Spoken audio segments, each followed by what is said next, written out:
Date आज 18 जनवरी 2023। ये सब टॉपिक डिस्कस करेंगे इस क्लास में। फर्स्ट टॉपिक है याकुत्स्क सिटी। ये प्रीलिम्स के लिए इंपॉर्टेंट है। मैच द फॉलोइंग वाले क्वेश्चन आते हैं, उनमें पूछा जा सकता है, तो इसकी लोकेशन आपको याद होनी चाहिए। अभी न्यूज में इसलिए था क्योंकि इस साल यहाँ पे सबसे कम टेम्परेचर रिकॉर्ड किया गया, -50 डिग्री, यानी कि पूरे अर्थ पे ये सबसे ठंडा कोल्डेस्ट प्लेस बन गया है। कहाँ पे है ये? रसिया में साइबेरिया एक रीजन है। रसिया में यहाँ पे साइबेरिया प्रोविंस है, रीजन है। साइबेरिया में ये लोकेटेड है place Yakutsk city. Next topic है माया सिविलाइजेशन या मायान सिविलाइजेशन।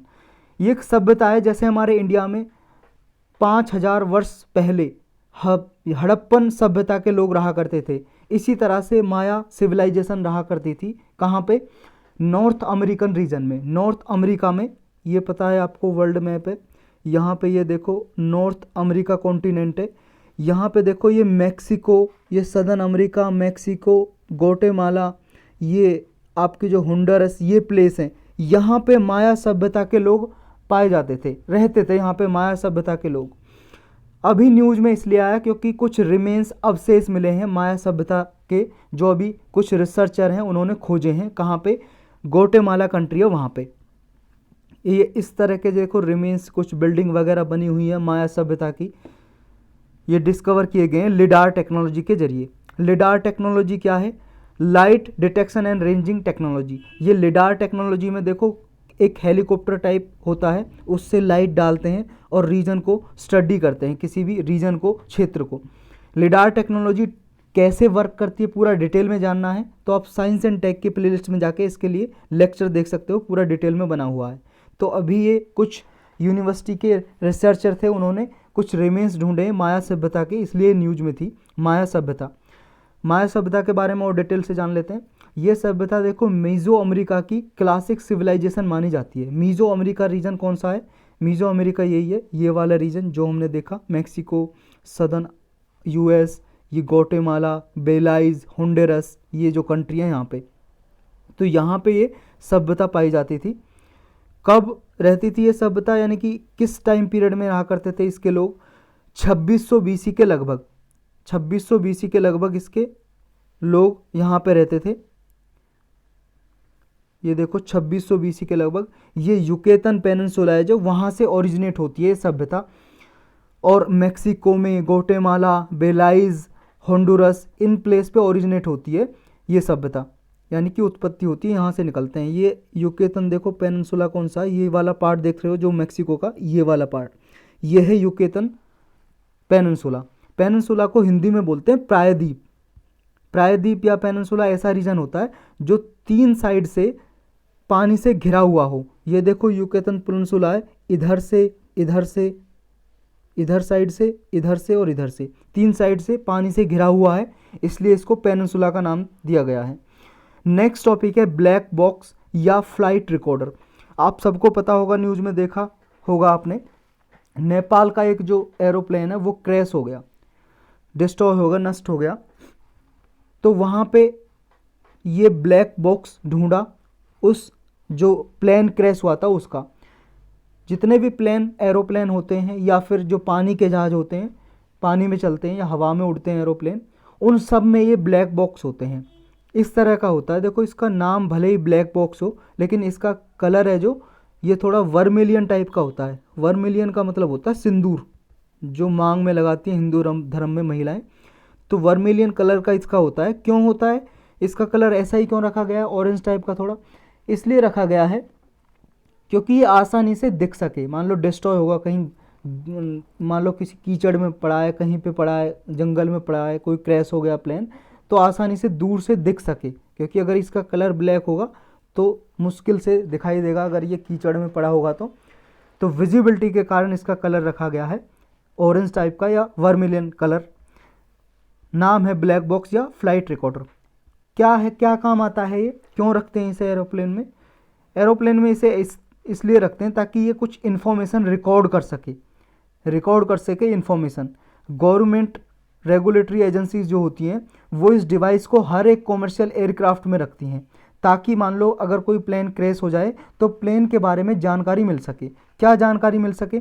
दो तरह के इक्विपमेंट होते हैं इसमें, एक CVR होता है, कॉकपिट वॉइस रिकॉर्डर, और एक फ्लाइट डेटा रिकॉर्डर होता है। ये दोनों सहायता करते हैं। कोई इन्वेस्टिगेटर होता है, मान लो कोई जांच कर रहा है कि किस तरह से प्लेन क्रैश हुआ, क्या कमियां थी, किस टाइप के, किस एल्टीट्यूड पे उड़ रहा था उस टाइम पे, किस हाइट पे उड़ रहा था उस टाइम पे प्लेन, क्या क्या गतिविधियां हुई, ये सब कुछ रिकॉर्ड होता है इसमें। ये दो इक्विपमेंट होते हैं, अलग अलग रिकॉर्ड करते हैं ये चीज़ें। जैसे फ्लाइट डेटा रिकॉर्डर है, ये बहुत सारी चीज़ें रिकॉर्ड करता है। एयर स्पीड कितनी थी, जिस हाइट पे उड़ रहा था वो हाइट कितनी थी एरोप्लेन की, किस तरफ हेड कर रहा था, वर्टिकल एक्सेलरेशन क्या था, पिच क्या थी, ये सब रिकॉर्ड करता है फ्लाइट डेटा रिकॉर्डर इंस्ट्रूमेंट जो इस ब्लैक बॉक्स में होता है।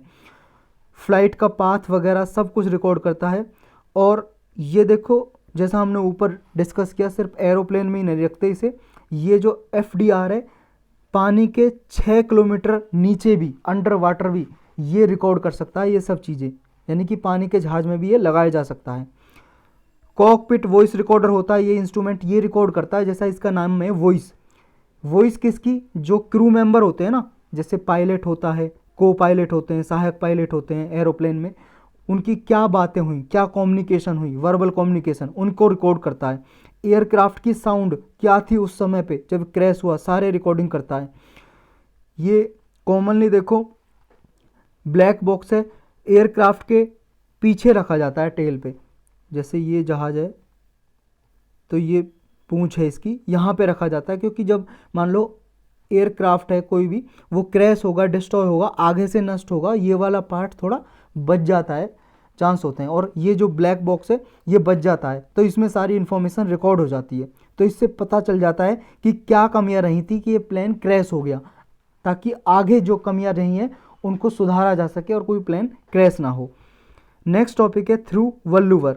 ये प्रीलिम्स और GS paper 1 art and culture के लिए इंपॉर्टेंट है।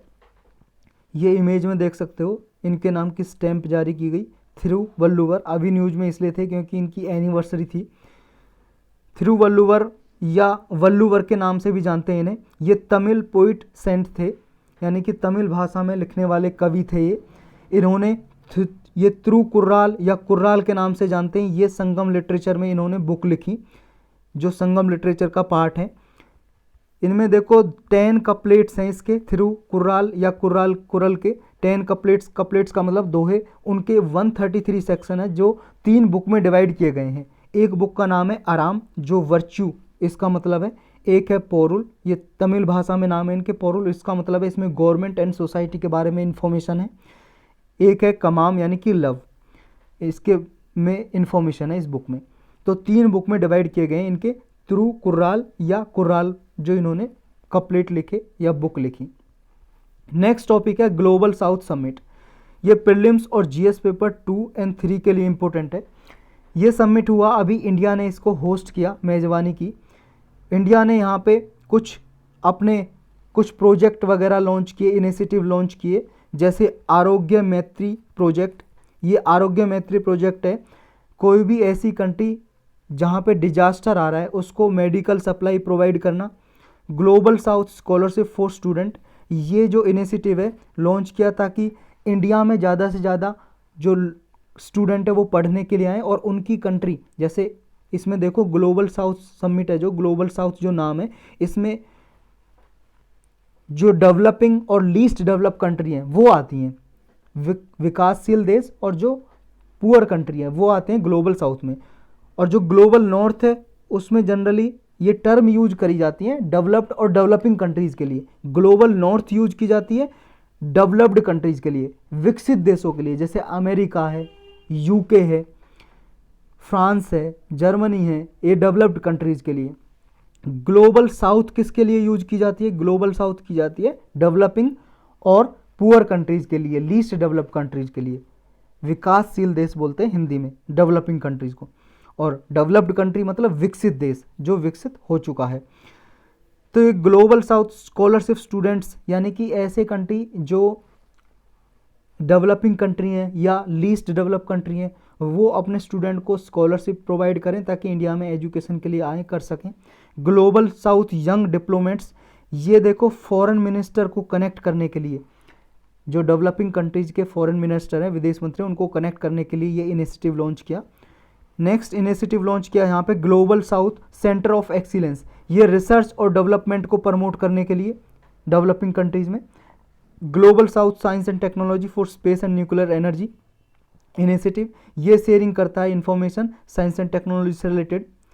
तो है क्या ग्लोबल साउथ, जैसा हमने ऊपर डिस्कस किया, ये कंसेप्ट जो ग्लोबल नॉर्थ या ग्लोबल साउथ का है, ये डिस्क्राइब करता है ग्रुप ऑफ कंट्रीज को जो सोशियो इकोनॉमिकली डेवलप्ड हैं, वो आती हैं ग्लोबल नॉर्थ में, ग्लोबल साउथ में डेवलपिंग कंट्री आती हैं। तो ये टर्म यूज की जाती है global south Latin American countries के लिए। लैटिन अमेरिकन कंट्रीज़ कौन सी हैं, ये वर्ल्ड मैप देख रहे हो आप, ये वाला पार्ट है जो लैटिन अमेरिकन वाला, ये डेवलपिंग कंट्रीज़ में आते हैं।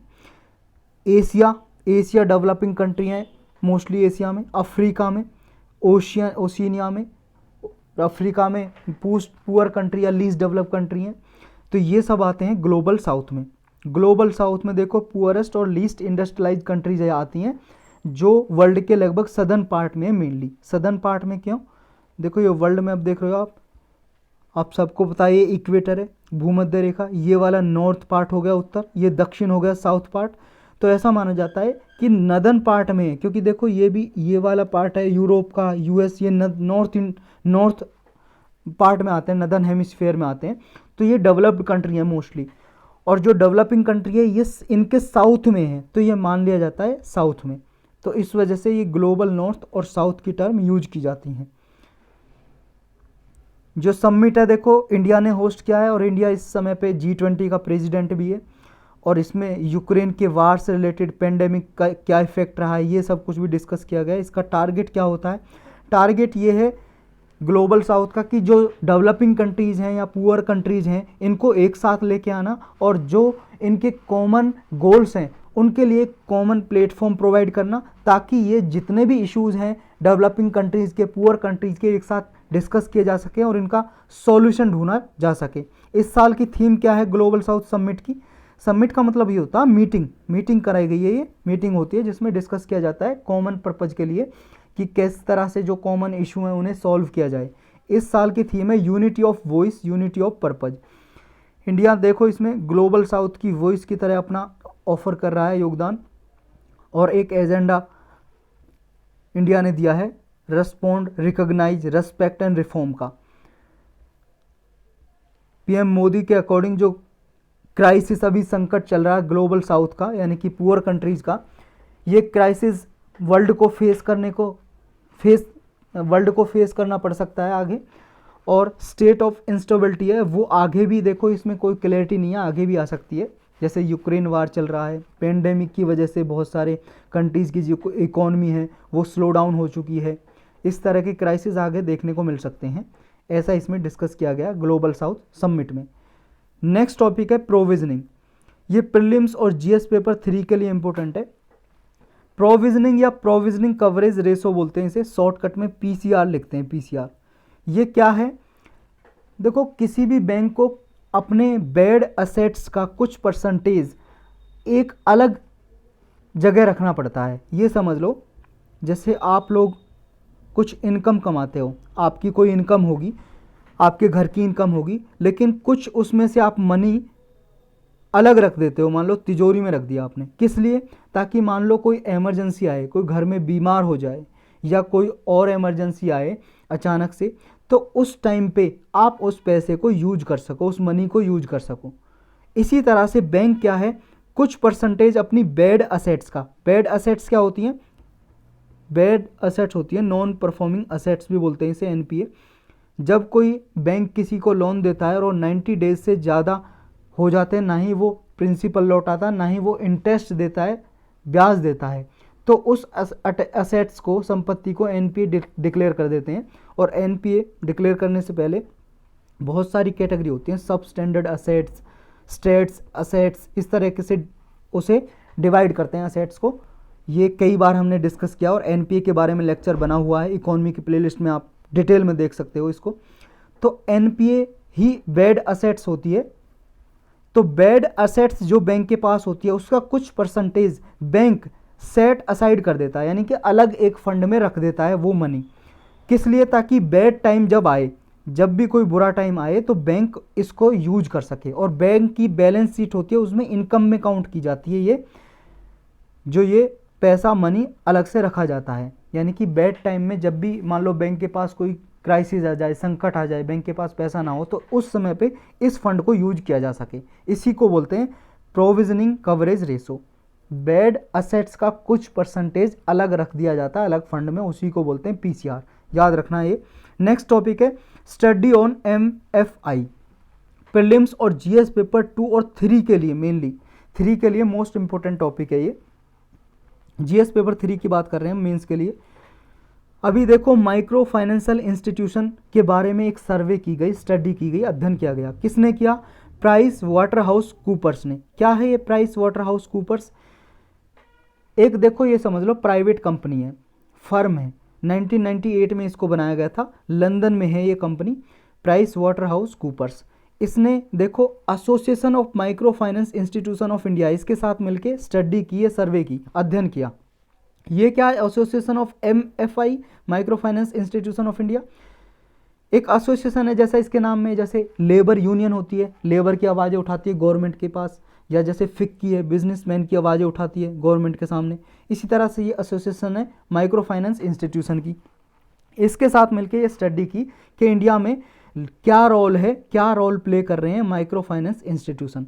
तो क्या होते हैं माइक्रो फाइनेंस इंस्टीट्यूशन और इनका क्या योगदान रहा है अब तक इंडिया में, क्या क्या इनका फ़ायदा है, क्या नुकसान है, क्या आगे किया जाना चाहिए अगर इनमें कोई कमियां हैं तो, इसके बारे में हम डिस्कस करेंगे पूरा। माइक्रो फाइनेंस, जैसा इसके नाम में लिखा है, माइक्रो का मतलब छोटा, छोटे इंस्टीट्यूशन होते हैं। कैसे छोटे इंस्टीट्यूशन? ये स्मॉल लोन्स प्रोवाइड करते हैं। देखो जहाँ पे बैंकिंग फैसिलिटी उपलब्ध नहीं होती या बैंक किसी को लोन नहीं देते, वहाँ पे लोन देते हैं माइक्रो फाइनेंस इंस्टीट्यूशन लोगों को, गरीब लोगों के लिए होते हैं अक्सर। ये 1 लाख तक का लोन देते हैं, 10,000 से लेके 1 लाख तक का लोन प्रोवाइड करते हैं लोगों को, और कोलेटरल फ्री। कोलेटरल का मतलब क्या होता है? कुछ चीज़ गिरवी रखनी पड़ती है ना जब हम बैंक से लोन लेके आते हैं, बिना गिरवी रखे लोन नहीं देता बैंक। कॉमर्शियल बैंक होते हैं जैसे state bank of India, PNB, Punjab national bank, तो इनमें से आप बिना कुछ गिरवी रखे लोन नहीं ले सकते हो। लेकिन माइक्रो फाइनेंस इंस्टीट्यूशन है, ये बिना कुछ सिक्योरिटी दिए, बिना कोलेटरल दिए लोन देते हैं 1 लाख तक का, 1 लाख से ज़्यादा नहीं। ये लिमिट आपको याद रखनी है, प्रीलिम्स के लिए इंपॉर्टेंट है। 10,000 से लेके 1 लाख तक का लोन देते हैं, जिसे स्मॉल लोन्स कहते हैं। और ये प्रोवाइड करते हैं फैसिलिटी लोन की, जहाँ पे बैंक वगैरह उपलब्ध नहीं होते और बैंक हेजिटेट होते हैं, यानी कि लोगों को लोन देने में हेजिटेशन महसूस करते हैं, इसलिए ये माइक्रो फाइनेंस इंस्टीट्यूशन वहाँ लोन प्रोवाइड करते हैं। तो एक तरह से फाइनेंशियल इंक्लूजन को, वित्तीय समावेशन को प्रमोट करते हैं हमारे इंडिया में। फाइनेंशियल इंक्लूजन, वित्तीय समावेशन का मतलब यही है कि लोगों को बैंकिंग फैसिलिटी अवेल कराना, क्रेडिट फैसिलिटी, लोन की फैसिलिटी हो, बैंक अकाउंट हो, सेविंग करें, उन्हें अगर कोई इन्वेस्टमेंट करनी है उसके लिए लोन दें, इस तरह की फैसिलिटी प्रोवाइड करना ही फाइनेंशियल इंक्लूजन में आता है। इनका ओरिजिन कब होता है माइक्रो फाइनेंस इंस्टीट्यूशन का? 90 के दशक में होता है, 1990s में। इसलिए होता है, कुछ बैंक क्या है, लोगों को लोन क्रेडिट देने में रिलेक्टेंस होते हैं, अनिच्छुक होते हैं। इस वजह से ये रूरल कम्युनिटी के लिए माइक्रो फाइनेंस इंस्टीट्यूशन का कंसेप्ट लाया गया, ग्रामीण क्षेत्र के लिए। सिग्निफिकेंस क्या है, मतलब क्या क्या फ़ायदे हुए माइक्रो फाइनेंस इंस्टीट्यूशन से, क्या फ़ायदे करते हैं, क्या क्या फ़ायदे हुए? ये देखो, महिला सशक्तिकरण में योगदान करते हैं, एम्पावरमेंट ऑफ वुमेन, क्योंकि 95% जो लोन है इनका महिलाओं और डिसेबल्ड जो पीपल होते हैं उनको दिया जाता है अक्सर। क्रेडिट फैसिलिटी दी जाती है पुअर को, ऐसे गरीब लोगों को जो लो इनकम हाउस होल्ड होते हैं और उनके पास और लोन की फैसिलिटी कहीं से उपलब्ध नहीं होती, उनको लोन दिया जाता है। पिछले कुछ सालों में 6 करोड़ लोगों को लोन दिया है माइक्रो फाइनेंस इंस्टीट्यूशन ने। पॉवर्टी एलिवेशन करते हैं, एलिवेशन का मतलब कम करना, गरीबी को, पॉवर्टी मतलब गरीबी को घटाते हैं ये, क्योंकि लोन देते हैं तो वो लोन से क्या करते हैं, कुछ अपना बिजनेस खोल सकते हैं। और कोलेटरल फ्री लोन देते हैं, बिना किसी गिरवी रखे हुए कस्टमर को लोन प्रोवाइड करते हैं। रूरल हाउस होल्ड है जो, उनमें सेविंग की जो हैबिट है उसको बढ़ाते हैं, क्योंकि ग्रामीण क्षेत्र में आपको पता लोगों के पास कम बैंक अकाउंट होते हैं, तो वो माइक्रो फाइनेंस इंस्टीट्यूशन के जरिए अपनी सेविंग कर सकते हैं, बचत कर सकते हैं पैसे की। एम्प्लॉयमेंट क्रिएट करते हैं, रोजगार कैसे करते हैं, क्योंकि जब कोई मान लो लोन लेगा ग्रामीण क्षेत्र में, वो कुछ अपना छोटा मोटा बिजनेस खोलेगा, मान लो शॉप खोलेगा या कोई अपना बिजनेस, उसकी वजह से वहाँ पे लोगों को रोजगार मिलेगा। सोशल बेनिफिट्स भी प्रोवाइड करते हैं, इसकी वजह से लोन लेके हो सकता है कोई अपनी बच्चों को पढ़ाए, एजुकेशन प्रोवाइड करे या हेल्थ केयर फैसिलिटी प्रोवाइड करे अपनी फैमिली मेम्बर को। डिजिटाइजेशन हो रहा है माइक्रो फाइनेंस इंस्टीट्यूशन में 2017 से। देखो ये ऑनलाइन भी लोन प्रोवाइड किया जाता है, ऑनलाइन डिलीवरी चैनल्स के जरिए, मोबाइल बैंकिंग या ई वॉलेट के जरिए। इशू क्या है, परेशानियां क्या हैं माइक्रो फाइनेंस इंस्टीट्यूशन के सामने? पहली बात तो देखो, इनके लिए कोई रेगुलेटरी स्ट्रक्चर या तो है नहीं, है तो वो बहुत ही मिनिमल है, कम है। यानी कि जैसे बैंक को रेगुलेट करने के लिए आरबीआई की एक डायरेक्शन होती है, उस तरह से इनकी सही डायरेक्शन यानी कि साउंड रेगुलेटरी फ्रेमवर्क नहीं है इनके लिए। Regulatory role of RBI with respect to MFI, यानी कि आरबीआई का जो कॉमर्शियल ट्रेडिशनल बैंक के लिए रेगुलेटरी फ्रेमवर्क होता है, इस तरह से आरबीआई माइक्रो फाइनेंस इंस्टीट्यूशन की सहायता नहीं करती, हेल्प नहीं करती। यानी कि एनजीओ या एमएफआई होती हैं, कोऑपरेटिव होती हैं, इनके रेगुलेशन बहुत ही कम है। माइक्रो फाइनेंस बोरोवर हैं जो, इनकी भी डेलिक्वेंसी देखने को मिलती है, यानी कि लापरवाही देखने को मिलती है जो उधार लेते हैं माइक्रो फाइनेंस इंस्टीट्यूशन से। ये अधिकतर देखा जाता है माइक्रो फाइनेंस इंस्टीट्यूशन भी लोन के लिए, क्योंकि ये भी कहीं से लोन लेते हैं, तो ये लोन के लिए कॉमर्शियल बैंक पे डिपेंड करते हैं और इन पे भी कर्ज देखा गया, बहुत सारा कर्ज रहता है एमएफआई पे भी ऑलरेडी। तो ये जब इन पे कर्ज रहेगा तो आगे ये कैसे कर्ज दे पाएंगे लोगों को? माइक्रो फाइनेंस इंस्टीट्यूशन है, देखो इनका ओरिजिनल पर्पस था पॉवर्टी एलिवेशन करना, गरीबी कम करना और सोशल एम्पावरमेंट करना, लेकिन ऐसा देखा गया कि ये अपने जो गोल था उससे भटक रहे हैं और ये प्रॉफिट मेकिंग के बिजनेस में चलते जा रहे हैं, अपना प्रॉफिट कमाने के ये सोचते हैं।